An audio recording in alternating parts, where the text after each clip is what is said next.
మాజీ స్పీకర్ అలాగే YCP senior నేత తమ్మినేని సీతారాం ఫ్యామిలీకి అయితే నిన్న హైకోర్టులో ఎదురు దెబ్బ తగిలింది. Already Tammineni Sitaram family issue మనందరికీ తెలిసిందే.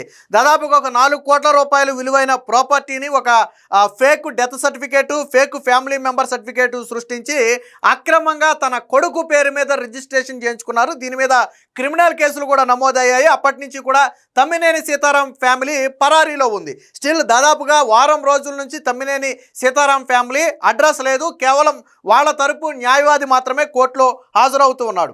అయితే రక్షణ కోసం చేసినటువంటి ప్రయత్నం నిన్న బెడిసికొట్టింది. ముఖ్యంగా తమ్మినేని సీతారాం కొడుకు ఎవరైతే కీలక నిందితుడిగా ఉన్నారో చిరంజీవి నాగుకు రక్షణ కల్పించేందుకు మధ్యంతర బెయిల్ ఇచ్చేందుకు నిన్న హైకోర్టు అయితే నిరాకరించింది. దీంతో తమ్మినేని సీతారాం కొడుకు ఖచ్చితంగా లొంగిపోవాల్సిన పరిస్థితి.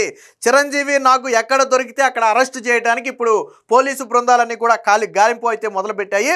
అయితే ఇదే కేసులో తమ్మినేని సీతారాంకి ఆయన భార్యకు మాత్రం కొంత ఊరట లభించింది. ఏంటి ఆ ఊరట అంటే, ప్రస్తుతానికి అరెస్టు నుంచి రక్షణ కల్పిస్తూ వారిద్దరికీ అయితే ఆ కోర్టు రక్షణ ఇచ్చిందంటే తాత్కాలిక మధ్యంతర బెయిల్ ఇవ్వడానికి అవకాశం ఇచ్చింది. బట్ రెగ్యులర్ బెయిల్ మీద పిటిషన్ వేసుకోవడానికి వచ్చే నెల 17 తర్వాత పిటిషన్ వేసుకోమని చెప్పింది. ప్రస్తుతానికి మాత్రం వీళ్ళిద్దరిని అరెస్టు చేయొద్దని ఆదేశాలు ఇచ్చింది. కానీ అదే సమయంలో పోలీసు విచారణకు ఈ నెల 29న తమ్మినేని సీతారాం ఆయన భార్య ఇద్దరూ హాజరు కావాలి. ఒకవేళ ఆయన భార్య వయసు 60 సంవత్సరాలు పైబడి ఉన్న నేపథ్యంలో అవసరమైతే రాలేని పక్షంలో పోలీసులే ఇంటి వద్దకు వెళ్ళి స్టేట్మెంట్ రికార్డ్ చేసుకోవాలని చెప్పి చెప్పడం జరిగింది. పోలీసులు ఎప్పుడు పిలిస్తే అప్పుడు విచారణకు సహకరిస్తామంటేనే మధ్యంతర బెయిల్ ఇస్తామని చెప్పి నిన్న తమ్మినేని సీతారాం లాయర్తో స్వయంగా హైకోర్టు చెప్పిన నేపథ్యంలో వాళ్ళు సహకరిస్తామని హామీ ఇచ్చారు. ఇన్ కేసు పోలీసుల విచారణకు సహకరించకుండా తప్పించుకునే ప్రయత్నం చేస్తే మరుక్షణమే బెయిల్ రద్దు చేస్తామని చెప్పి హైకోర్టు హెచ్చరిక కూడా జారీ చేసింది. ఇదే కేసులో మధ్యంతర బెయిల్ రక్షణ కల్పించాలని చెప్పి తమ్మినేని చిరంజీవి నాగ్కి రక్షణ కల్పించాలని చెప్పి కోర్టులో వాళ్ళ తరపు వాదనలు వినిపిస్తే కోర్టు అందుకు అగ్రీ చేయలా. కేసు ప్రాథమిక దశలో ఉంది. ఇందులో క్రిమినల్ ట్రాన్స్పరెన్సీ అనేది ఎక్కువ ఉంది.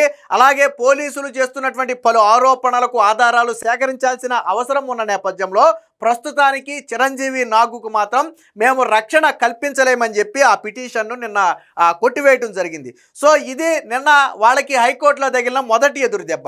అయితే దీంట్లో ఇంకొక ఎదురు దెబ్బ కూడా ఉంది. ఏంటంటే తమ్మినేని సీతారాం ఫ్యామిలీ అక్రమ భాగోతాలు ఒక్కొక్కటిగా వెలుగులోకి వస్తున్నాయి. నిన్న శ్రీకాకుళం ఎస్పీ దగ్గరికి ఒక ఫ్యామిలీ వెళ్ళి మొరపెట్టుకున్నారు. దాదాపుగా 2 కోట్ల రూపాయలు విలువ చేసే ఆ భూమి ఏదైతే ఉందో దాన్ని బలవంతంగా వాళ్ళ తల్లిని ఇంట్లో బంధించి పీక మీద కత్తిపెట్టి బెదిరించి మీకు ఆస్తి కావాలా మీ తల్లి కావాలా తేల్చుకోండి అని పీక మీద కత్తిపెట్టి బెదిరిస్తే వాళ్ళ ఇద్దరు పిల్లలు కూడా సంతకాలు చేస్తే దాన్ని మొదట వేరొక వ్యక్తి పేరు మీదకి రిజిస్ట్రేషన్ చేయించి ఆ తరువాత తమ్మినేని వాణి అంటే తమ్మినేని సీతారాం భార్య పేరు మీదకు రిజిస్ట్రేషన్ చేయించుకోవడమే కాకుండా 2 కోట్ల రూపాయలు విలువైన భూమిని రాయించుకుని ఒక్క సింగిల్ రూపీ కూడా ఫ్యామిలీకి ఇవ్వకపోగా మీరు ఇక్కడ కనపడితే చంపేస్తామని బెదిరిస్తే వాళ్ళు ప్రాణభయంతో బెంగళూరు పారిపోయారు. తర్వాత వాళ్ళ కొడుక్కి కూతురికి పెళ్లి చేయాల్సిన అవసరం ఉన్న నేపథ్యంలో ఎంతో కొంత ఇచ్చి సాయం చేయాలని మళ్ళీ తమ్మినేని ఫ్యామిలీ దగ్గరికి వెళ్తే మళ్ళీ బెదిరిస్తే అప్పుడు జగన్మోహన్ రెడ్డి దగ్గర పిఏ దగ్గరికి వెళ్తే వాళ్ళ పిఏ ఫోన్ చేసి ఇలా ఒకళ్ళు వచ్చారండి వాళ్ళకి ఏదో ప్రాబ్లం ఉందంట జగన్ గారి దగ్గరికి వెళ్ళకముందే మీరు షార్ట్ అవుట్ చేయండి అని చెప్పి తమ్మినేని సీతారాం ఫ్యామిలీకి చెప్పి మళ్ళీ వీళ్ళని తమ్మినేని సీతారాం ఫ్యామిలీ దగ్గరికి పంపితే నువ్వు జగన్ పిఏ దగ్గరికి వెళ్ళి కంప్లైంట్ చేసి అంత పెద్దోళ్ళు అయ్యారా ఈసారి మీ శాల్తీలు కూడా దొరకవని చెప్పి భయపెడితే ఇక జగన్మోహన్ రెడ్డి పిఏ చెప్తేనే వీళ్ళు వినలేదు ఇంకెవడు చెప్తే వింటారని ఇక అన్నీ వదిలేసుకుని బెంగళూరు వెళ్ళిపోయి ఆ రోజు నుంచి ఈ రోజుకి బ్రతుకు తెరువు కోసం బెంగళూరులోనే బతుకుతూ ఇప్పుడు తాజాగా తమ్మినేని కుటుంబం మీద ఎప్పుడైతే కేసు నమోదయ్యిందో సో ఈ సమయమే రైట్ సమయం అని చెప్పి మళ్ళీ పోలీసులు ముందుకు వచ్చి ఆ రోజు జరిగింది మొత్తం కూడా చెప్పారు. అంటే తమ్మినేని సీతారాం కుటుంబం చేసినటువంటి అరాచకాలు అక్కడేమో కొడుకు ఒక డెత్ సర్టిఫికేట్ సృష్టించి ఫ్యామిలీ మెంబర్ సర్టిఫికేట్ సృష్టించి ఒడిశా నుంచి ఒక మహిళను తీసుకొచ్చి ఆ చనిపోయిన వ్యక్తి కూతురు అని చెప్పి మొత్తం ఎంటైర్ భూమి మొత్తాన్ని 4 కోట్ల భూమి మొత్తాన్ని వీళ్ళు రిజిస్ట్రేషన్ చేయించుకుంటే ఇటుపక్క తమ్మినేని సీతారాం భార్య ఏమో వీళ్ళ పేక మీద కత్తిపెట్టి వాళ్ళ అమ్మను గదిలో బంధించి మీకు ఆస్తి కావాలా మీ అమ్మ కావాలా తేల్చుకోండి అని చెప్పి వాళ్ళ దగ్గర నుంచి 2 కోట్ల రూపాయల ఆస్తి లాక్కోవటం అంటే అసలు ఫ్యామిలీ ఏంటి ఈ ఫ్యామిలీ చరిత్ర ఏంటి ఎంత దారుణమైన రాజకీయాలు ఎంత నీచమైన రాజకీయాలు ఎక్కడైనా బయట మాట్లాడితే చంపేస్తామని బెదిరింపులంట మళ్ళీ పైగా సో బాధితులు ఎక్కడా కూడా నోరు విప్పలేని పరిస్థితి, ఒక స్టేషన్కి వెళ్ళలేని పరిస్థితి, ఒక పెద్ద మనిషి దగ్గరికి వెళ్ళలేని పరిస్థితి. సో అలాంటి దారుణాలు వైసీపీ హయాంలో తమ్మినేని సీతారాం కుటుంబం చేసింది అనడానికి అనేక ఆరోపణలు ఉన్నాయి. దీనికి సంబంధించినటువంటి వార్తలు కూడా వచ్చాయి, ఒకసారి చూద్దాం. తమ్మినేని తనయుడు నాగుకు హైకోర్టులో ఎదురు దెబ్బ, ఫోర్జరీ ఫైళ్లతో అక్రమ రిజిస్ట్రేషన్ కేసులో అరెస్టు నుంచి రక్షణకు నిరాకరణ. అదే కేసులో తమ్మినేని సీతారాము అలాగే ఆయన భార్య వాణికి మాత్రం బెయిలు, దర్యాప్తుకు సహకరించాలని చెప్పి ఆ కోర్టు అయితే ఆదేశం ఇచ్చింది. చిరంజీవి నాగు A5గా ఉన్నటువంటి చిరంజీవి నాగుకి అయితే రక్షణ కల్పించేందుకు నిరాకరిస్తూనే ఇదే కేసులో A6 A7గా ఉన్నటువంటి సీతారాంకి ఆయన భార్యకు మాత్రం తాత్కాలిక బెయిల్ మంజూరు చేసింది. అంటే టెంపరీ, రెగ్యులర్ బెయిల్ వచ్చే నెల 17 తర్వాత తీసుకోమన్నారు. సో టెంపరీ బెయిల్ రద్దు చేసింది. ఈ నెల 29న ఉదయం 10 గంటలకు ఐఓ ముందు హాజరు కావాలి, విచారణకు హాజరు కావాలని ఆదేశించింది. అలాగే విచారణాధికారి కోరినప్పుడల్లా విచారణకు సహకరించాలని, దర్యాప్తుకు సహకరించకపోతే బెయిల్ రద్దు చేస్తామని స్పష్టం చేసింది. సో వాణి విచారణ విషయంలో మాత్రం చట్ట నిబంధనలను పాటించాలని చెప్పింది. రెగ్యులర్ బెయిల్ పై పిటిషన్ మాత్రం ఈ నెల 17కి అయితే, వచ్చే నెల 17కి అయితే వాయిదా వేయడం జరిగింది. ఇది హైకోర్టులో తమ్మినేని సీతారాం కుటుంబానికి ఎదురైన దెబ్బ. దీంతో ఇప్పుడు తమ్మినేని సీతారాం తనయుడైనటువంటి చిరంజీవి నాగు ఎక్కడున్నా సరే పోలీసులకు లొంగిపోవాల్సినటువంటి పరిస్థితి. హైకోర్టులో బెయిల్ దొరకలేదు కాబట్టి ఇంకా తప్పించుకునే పరిస్థితి లేదు. ఎప్పుడైతే కోర్టులో బెయిల్ నిరాకరణకు గురైందో వెంటనే పోలీసులు కూడా రంగంలో దిగారు.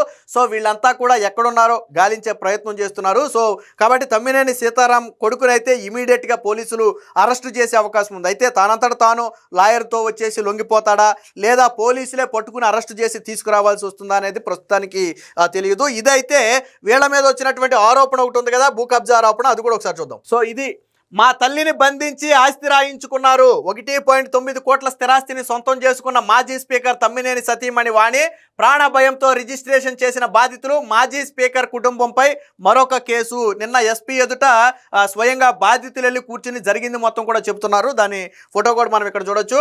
వైసీపీ కీలక నేత ఆస్తి కోసం బాధితుల తల్లిని ఒక గదిలో బంధించి ప్రాణభయం చూపి 1.9 కోట్ల విలువైన స్థలాన్ని తొలుత తన అనుచరుల పేరట ఆ వెంటనే తన పేరిట వాణి రిజిస్ట్రేషన్ చేయించుకున్నారు. తమకు రూపాయి కూడా చెల్లించకుండా అప్పటి సబ్ రిజిస్ట్రార్ సహకారంతో ఈ దౌర్జన్యకాండకు పాల్పడ్డారని బాధితులు నిన్న ఎస్పీ మహేశ్వర్ రెడ్డికి అయితే తమ గోడుని వెళ్ళబోసుకున్నారు. అనంతరం వాళ్ళు మీడియాతో కూడా మాట్లాడారు. సో బాధితులు ఎవరయ్యా అంటే భోగి సుధారాణి, అలాగే వాళ్ళ భోగి సంతోష్ పవన్ మణికంఠ, అలాగే వాళ్ళ అమ్మాయి శ్రీజ. సో వీళ్ళందరూ కూడా బాధితులుగా ఉన్నారు. సో తాతల ఆస్తి. సో ఏంటి ఆస్తి కథ ఏంటంటే భోగి సంతోష్ పవన్ మణికంఠకు అలాగే ఆయన సోదరి శ్రీజాకు స్వస్థలం ఆముదాల వలస, వారి తల్లి సుధారాణితో కలిసి ప్రస్తుతం బెంగళూరులో ఉంటున్నారు. అయితే వీళ్ళకి వాళ్ళ తాత భోగి ఆంజనేయ స్వామి నుంచి వారికి వారసత్వంగా లక్ష్మీనగర్, ఆముదాల వలస లక్ష్మీనగర్ వీధిలోని 119 చదరపు గజాల ఖాళీ స్థలం వీరికి దాఖలు పడింది. దీన్ని విక్రయించేలాగా బాధితులు అగ్రిమెంట్ కూడా చేసుకున్నారు. అయితే ఇతర కుటుంబ సభ్యులైనటువంటి రాజేశ్వరి అలాగే ఆనందరావు, పెదనాన్న పెద్దమ్మలు చిన్నాన్నలతో ఈ వివాదం తలెత్తింది. అప్పుడేం చేశారు, అప్పుడే వాణి రంగప్రవేశం చేసింది. సో కోర్టులో ఉందని తెలుసుకుని వాణి ఏం చేసిందంటే కోర్టులో ఉండగానే తమ్మినేని వాణిశ్రీ అంటే తమ్మినేని సీతారాం భార్య, ఆమె అనుచరులైనటువంటి రామారావు కన్ను దీని మీద పడింది. దీంతో బాధితుల నానమ్మ పెద్దమ్మను ప్రోత్సహించి దౌర్జన్యంగా ఆ స్థలాన్ని బోటు కుమారు, మొత్త అరవింద్ కుమార్ అనే ఇద్దరి బినామీల పేరు మీద తొలుత దస్తావేజు రాసి రిజిస్టర్ చేయించారు. అయితే ఆ ఆస్తి హక్కుదారులు వీళ్ళు కాదు, అసలు హక్కుదారులు మణికంఠ, శ్రీజ అని తెలుసుకుని ఈ వాణిశ్రీ ఏం చేసిందంటే ఈ బాధితుల తల్లి అయినటువంటి సుధారాణిని పిలిపించి ఒక గదిలో బంధించారు.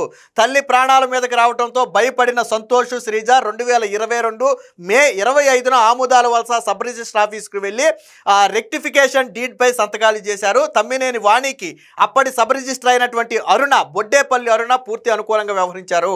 బాధితులకు ఒక్క రూపాయి కూడా చెల్లించకుండా సంతకాలు సేకరించుకున్నారు. అదే రోజు అంటే మే 25, 2022నే ఆ స్థలాన్ని తమ అనుచరులైనటువంటి బోటు కుమారు అలాగే అరవింద్ నుంచి తన పేరిట అంటే ఒకే రోజు అనుచరుల పేరు మీద రిజిస్ట్రేషన్ చేశారు.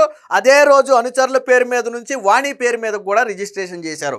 ఈ ఎంటైర్ 2 కోట్ల రూపాయలు విలువైన ఆస్తి ఎపిసోడ్లో ఒక్క సింగిల్ రూపీ కూడా ఈ బాధితులకు ఇవ్వలేదు. సో ఇదే విషయాన్ని నిన్న వాళ్ళు చెప్పారు. దీంతో తప్పని పరిస్థితుల్లో అనంతరం కోర్టులో ఉన్న సివిల్ దావాను సైతం ఉపసంహరించుకోవాలని బెదిరించడంతో భయపడి బాధితులు కోర్టుకు కూడా అంటే ఆల్రెడీ ఇది కుటుంబ సభ్యుల నేపథ్యంలో వివాదం ఉంది కాబట్టి వీళ్ళు ఆల్రెడీ కోర్టుకు వేశారు, ఇంజక్షన్ ఆర్డర్ కూడా తెచ్చుకున్నారు. సో అది నడుస్తూ ఉంది. ఎప్పుడైతే నువ్వు కోర్టుకు వెళ్ళావంటే నీ ఎంతు చూస్తామని బెదిరించారో వీళ్ళు కోర్టు వాయిదాలకు కూడా హాజరవటానికి మానేశారు పూర్తిగా. దీంతో కేసు కూడా నీరుగారిపోయింది. అయితే ఏం చేశారు వీళ్ళు, తప్పని పరిస్థితుల్లో వాళ్ళ కుమారుడికి పెళ్లి చేయాల్సి ఉందని చెప్పి వాళ్ళ దగ్గరికి వెళ్తే ₹1 కూడా మీకు ఇచ్చేది లేదు, దిక్కును చోట చెప్పుకోమన్నారట. అప్పుడు వీళ్ళు ఏం చేశారంటే జగన్మోహన్ రెడ్డి పిఏ అయినటువంటి నాగేశ్వర్ రెడ్డి దగ్గరికి వెళ్ళి విషయం చెబితే నాగేశ్వర్ రెడ్డి కలగ చేసుకుని తమ్మినేని వాణికి ఫోన్ చేసి వాళ్ళు జగన్మోహన్ రెడ్డి దగ్గరికి వచ్చారు, మీరే సెటిల్ చేసి పంపేయండి అని చెప్పి తమ్మినేని సీతారాం భార్యకు చెప్పి వీళ్ళని మళ్ళీ భార్య దగ్గరికి పంపారు. భార్య దగ్గరికి పంపితే ఏం చేశారు ఇక్కడ చూడండి. ఏం జగన్ పిఏకి చెబుతావా, నీ తరపున జగన్ ఏమైనా బొచ్చు పట్టుకుని వస్తాడా, డబ్బులు ఇచ్చేది లేదు, ఇక్కడే ఉంటే అంతే సంగతని అనుచరుల ముందే వాళ్ళ తల్లి సుధారాణిని ఆమె కొడుకుని బెదిరించి తరిమేశారు. అప్పట్లో వైసీపీ హవాతో అధికార యంత్రాంగం అంతా వారి చెప్పు చేతులతో ఉండటంతో వారు కనీసం ఎవరికి కంప్లైంట్ కూడా చేయకుండానే ఆ బాధతోనే తిరిగి బెంగళూరు అయితే వెళ్ళిపోయారు. సో ఈ ఆముదాల వలసలో ఎంటైర్ ఎపిసోడ్కు సంబంధించి ఏ స్థాయిలో వీళ్ళు భూ కబ్జాలకు పాల్పడ్డారు అంటానికి ఇది ఒక ఉదాహరణ. అంటే ఒక్కొక్క బాధితులు ఇప్పుడు బయటకు వస్తున్నారు. సో ఒక పక్క కోర్టులో ఎదురు దెబ్బ తగిలింది, మరో పక్క ఇప్పుడు ఇదే సరైన సమయం అని చెప్పి బాధితులు కూడా ఒక్కొక్కరుగా బయటకు వస్తున్నారు. తాజాగా తమ్మినేని సీతారాం భార్య వాణిశ్రీ మీద అయితే మరొక తాజా కేసు కూడా నమోదైంది. దీంతో ప్రజలు కూడా ఆశ్చర్యపోయే పరిస్థితి. ఎప్పుడు పెద్ద పెద్ద బొట్లు పెట్టుకుని ప్రజలందరికీ నీతి సూక్తులు చెప్పే తమ్మినేని సీతారాం కుటుంబం చేసే అరాచకాలు ఈ స్థాయిలో ఉంటాయా? పైకి మాత్రం దైవభక్తుల్లాగా ఎన్ని నాటకాలు ఆడతాడు, లోన మట్టికి నారాచకాలు చేస్తున్నారు, కనీసం మానవత్వం అనేది కూడా లేకుండా వ్యవహరిస్తున్నారని చెప్పి ఇప్పుడు అక్కడంతా కూడా చర్చించుకునే పరిస్థితి. ఏది ఏమైనా మొత్తానికి తమ్మినేని కుటుంబం మొత్తం కూడా చిక్కుల్లో పడింది అనడానికి ఇదే ఒక ఉదాహరణ.